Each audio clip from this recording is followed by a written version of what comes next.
Hi, everybody. My guest today is Joanne Muir, and her life's work is healing, bodywork, energy medicine, and it encompasses 20 plus years of experience in facial release. I'm going to mess all these up, folks, craniosacral therapy, visceral manipulation, neural manipulation, emotional release, verbal process, sound therapy, and shamanic healing. She specializes in many facets of shamanic healing and energetic transformation, finding this to be her life work and her joy. And she believes in integrating the teachings of shamanism into our modern day to blend insight and connection with the advanced tools of today's world. Welcome, Joanne. Hello, Gail. How are you? It's great to hear your voice. Thank you. Well, after I've read all of that, I'm sure that many of our listeners may not even know what I'm talking about. So why don't you tell us a little bit about what your work is exactly and what you do? That would be great. I'm in a discovery about it every day myself, so I never claim to have it figured out either, Gail. But I do appreciate the intro that gives me a little template to work off and to share with the listeners. I myself have been in this field for 20 years, as you said. I'm originally from the UK, so I have enjoyed some different cultural experiences in my life of living in other places and some travel. My work has encompassed everything you mentioned. The modalities you mentioned, such as craniosacral and visceral manipulation, are body work type modalities. So there are hands-on techniques that are working with the systems of the body, such as the central nervous system or the organ system and things like that.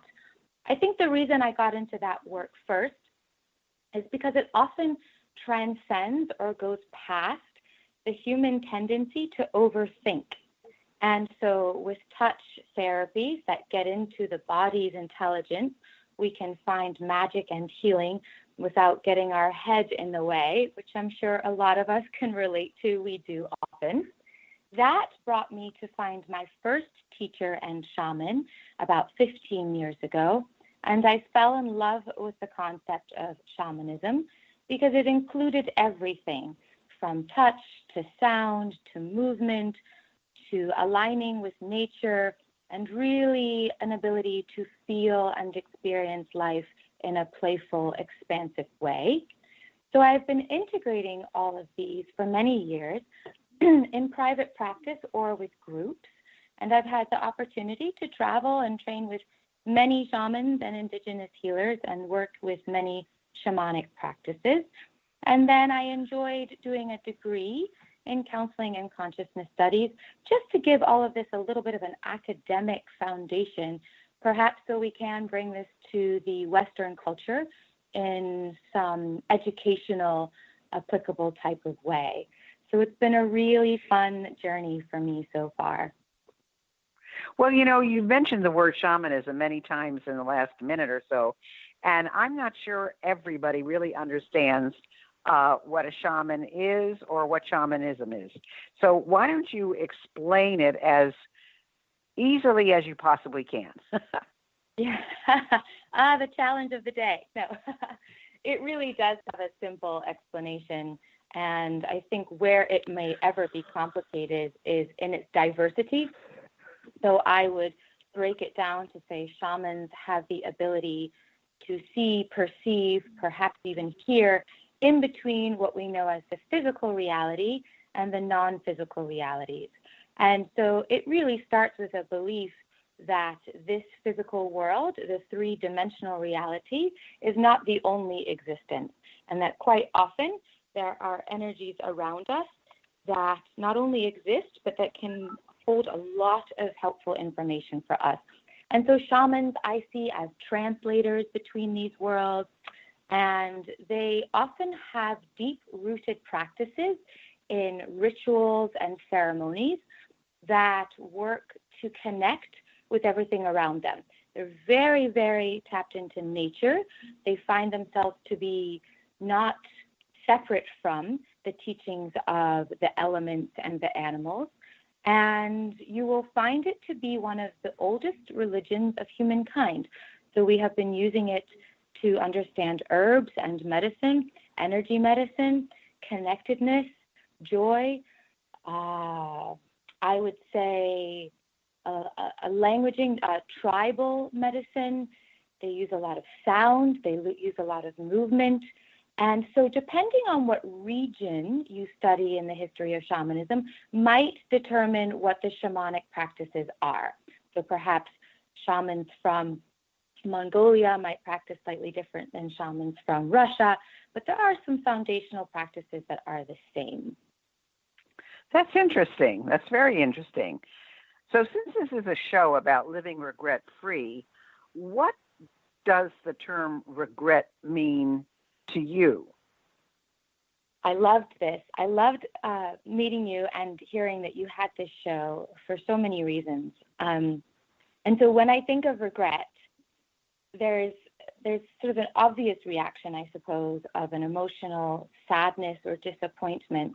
But I think what really grabs my attention about the concept of regret is its sadness, disappointment, perhaps over things in the past, missed opportunities or things that didn't work out the way we wanted them to.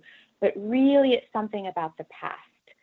And I do find that a lot of what keeps us stuck about moving forward is our disappointments and perhaps lack of being able to accept that everything happened the way it was supposed to and that we are here for a reason and the past is only what shaped us to be here now. So I really love talking about this topic. Well, you know, it's interesting because my son continually says to me, Mom, even though sometimes we look and say, really?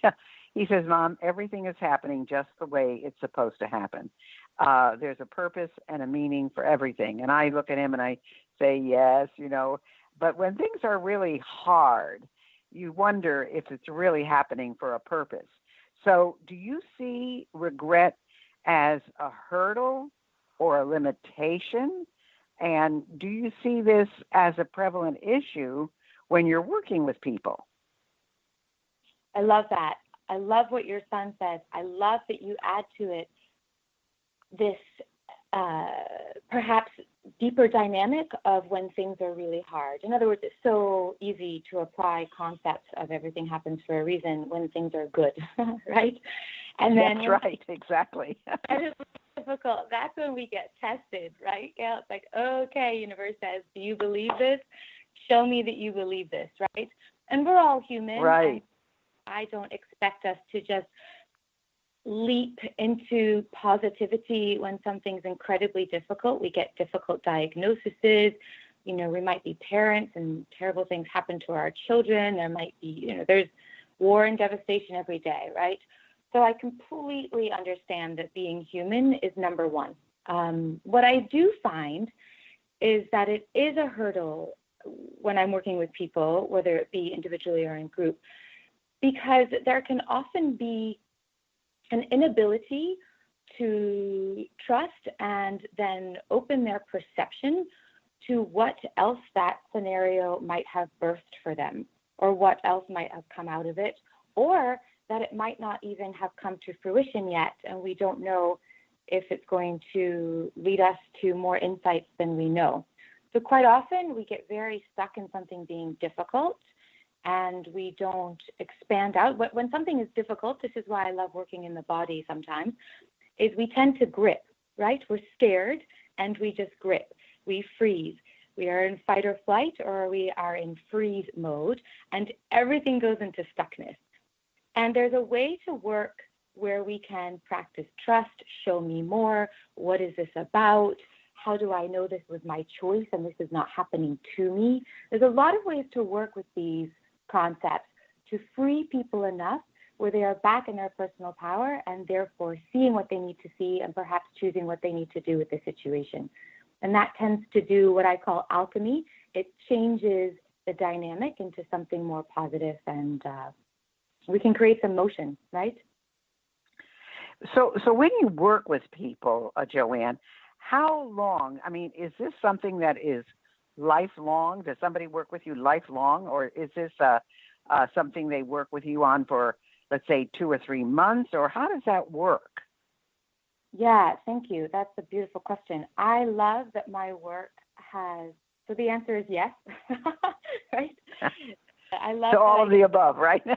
Yeah, exactly. Is there an option B there? Because the answer really is yes. I may have someone come in and say, gosh, got something going on right now. Let's do something with it. And like I said, this alchemy, this sort of concept of a catalyst where we can turn something that's difficult into something that's freeing and movement for them. And they're okay. They may call again in a year or something, or they may move on and find the next time they're stuck, something else is working for them or someone else is working for them. I also have people that really enjoy what I would call sort of being on the path, and they really enjoy the teachings and perhaps the way I deliver the teachings and our dynamic. We know that everything is about relationships and chemistry, and they might choose to work with me for a longer period of time. So I certainly have people that have worked with me for years, and I have people that come in and out as they feel they need it. And I really promote this. I really promote choosing. I've worked with my shaman for many, many years, and it's not just because, oh, well, she's my shaman.